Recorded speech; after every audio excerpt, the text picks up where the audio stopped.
ನಮ್ಮಲ್ಲಿ ಏನಾಗಿದೆ, ಬಹಳಷ್ಟು ಜನ IT ಕಂಪ್ನಿಯಲ್ಲಿ ಕೆಲಸ ಮಾಡೋರಿಗೆ ಒತ್ತಡ ಜಾಸ್ತಿ ಅಂತ ಹೇಳ್ತಾರೆ. ಎಲ್ಲ ಕೆಲಸದಲ್ಲಿ ಒತ್ತಡ ಜಾಸ್ತಿ ಅಂತಾರೆ.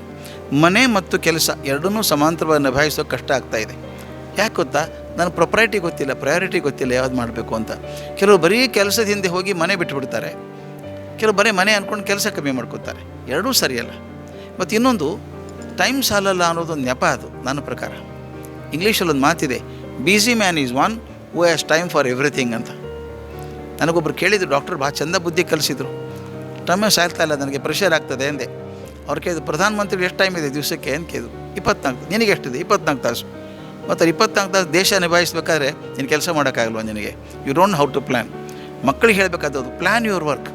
ಬೆಳಗ್ಗೆ ಎದ್ದ ತಕ್ಷಣ ಡೈರಿಯಲ್ಲಿ ಬರೀರಿ, ಏನು ಮಾಡಬೇಕು, ಏನು ಮಾಡ್ತೀನಿ. ಸಾಯಂಕಾಲ ಚೆಕ್ ಮಾಡಿದ್ದೀರಾ ಅಂತ. Automatically 50% of the time save ಆಗುತ್ತೆ.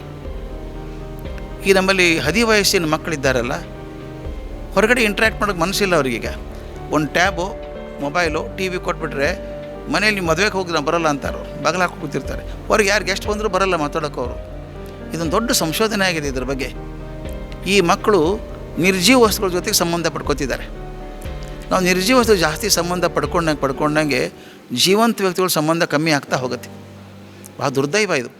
ಮೊದಲು ನಾನು ಹೇಳ್ತಿದ್ದೆ, ತಮಾಷೆ ಮಾಡಿ ಹೇಳ್ತಿದ್ದೆ, ಸಿನಿಮಾ 1 ವರ್ಷ ನಡೆಯೋದು, 2 ವರ್ಷ ನಡಿಬೇಕು. ಬಂಗಾರದ ಮನುಷ್ಯ 3 ವರ್ಷ ನಡೀತು, ಅನೌನ್ಸ್ ಮಾಡ್ತಿದ್ರು. ಸತತ 3ನೇ ವರ್ಷ ಅಂತ. ಈಗ ಹಂಗಿಲ್ಲ. ಸಂಭ್ರಮದ 3 ದಿವಸ, ಇದು 1 ವಾರ ಅದ್ಭುತ ಸಿನಿಮಾ ಆಯಿತು ಅಂತ. ಈಗ ಜೀವನಕ್ಕೂ ಹಾಗೆ ಆಗ್ತಾಯಿದೆ. ಮೊದಲು 50 ವರ್ಷ ನಾವು ಗಂಡ ಹೆಂಡತಿ ಬದುಕಿದ್ದೀವಿ ಅನ್ನೋದು, ನಾವು 1 ವರ್ಷ ಆಯಿತು ಮದುವೆ ಆಗಿ ಈಗ ಅನ್ನೋಂಗಾಗಿದೆ. ಯಾಕೆ? ನಾವು ವಸ್ತುಗಳ ಜೊತೆಗೆ ನಿರ್ಜೀವ ವಸ್ತುಗಳ ಸಂಬಂಧ ಕಟ್ಕೊಂಡು ಜೀವಂತ ವಸ್ತುಗಳ ಬಗ್ಗೆ ಕಟ್ಕೊಳ್ಳೋಕ್ಕಾಗ್ತಾಯಿಲ್ಲ ನನಗೆ. ದೊಡ್ಡ ಫೇಲ್ಯೂರ್ ಅದು.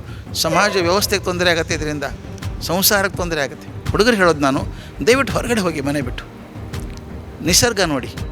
ನಿಸರ್ಗದಿಂದ ಕಲಿಯೋದು ತುಂಬ ಇದೆ. ನಾವು ಅಡವಿಗೆ ಹೋಗಿ, ಕಾಡಲ್ಲಿ ಹೋಗಿ ತಿರುಗಾಡ್ಕೊಂಬನ್ನಿ ಸ್ವಲ್ಪ, ಏನೂ ತೊಂದರೆ ಇಲ್ಲ. ನಾನು ಇದನ್ನು ನೋಡಿದ್ದೀನಿ ಬೇರೆ ದೇಶದಲ್ಲಿ.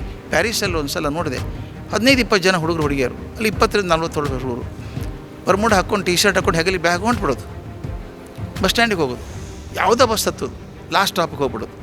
ಅಲ್ಲಿ 8 ದಿವಸ ಇದ್ದು ಜಗತ್ತು ನೋಡ್ಕೊಂಡು ಆರ್ಟಿಕಲ್ ಬರ್ಕೊಂಬರೋದು. ಹಿಂಗೆ ಯಾಕೆ ಮಾಡ್ತೀರಿ ಅಂತ ಕೇಳಿದೆ. ಅವ್ರು ಹೇಳಿದ್ರು, ಹೌದು, ಪ್ಲ್ಯಾನ್ ಮಾಡ್ಕೊಂಡು ಹೋದರೆ ನಾವು ಪ್ಲ್ಯಾನ್ಡ್ ಬರಿತೀನಿ, ರಿಪೋರ್ಟ್ ಬರಿತೀನಿ. ಅನ್ಪ್ಲ್ಯಾನ್ಡ್ ಏರಿಯಾಕ್ಕೆ ಹೋದಾಗ ಅನ್ಪ್ಲ್ಯಾನ್ಡ್ ಆಗುತ್ತೆ, ಹೊಸದು ಕಂಡ್ಕೋತೀನಿ ನಾನು. ಹಾಗೆ ಹೊಸದನ್ನು ಹುಡ್ಕೊಂಡು ಹೋಗ್ಬೇಕು ನಾವೇ. ಮನೆ ಒಳಗೆ ಕೂತ್ಕೋಬೇಡಿ, ಹೊರಗಡೆ ಹೋಗಿ ನಿಸರ್ಗ ನೋಡಿ, ಚೆನ್ನಾಗಿ ಗೊತ್ತಾಗುತ್ತೆ. ನಾನು IIM ಕಲ್ಕತ್ತಾದಲ್ಲಿ ಪಾಠ ಮಾಡುವಾಗ ಹೇಳಿದ್ದೆ ಇದನ್ನು. ಒಬ್ಬ ಹುಡುಗ ಬಂದ ನನ್ನ ಕಡೆಗೆ, ಸರ್ ನಮ್ಗೆ ಅವಕಾಶಗಳೇ ಸಿಕ್ಕಲ್ಲ ಸರ್, ದೊಡ್ಡವ್ರು ತೊಗೊಂಡ್ಬಿಡ್ತಾರೆ ಅವಕಾಶ ಎಲ್ಲ ಅಂತ. ಸುಮ್ಮನಿರು ಅಂತ ಹೇಳಿದೆ. ಅವಕಾಶಗಳನ್ನ ಯಾರೂ ತಟ್ಟೆಯಲ್ಲಿ ಇಟ್ಕೊಡಲ್ಲ.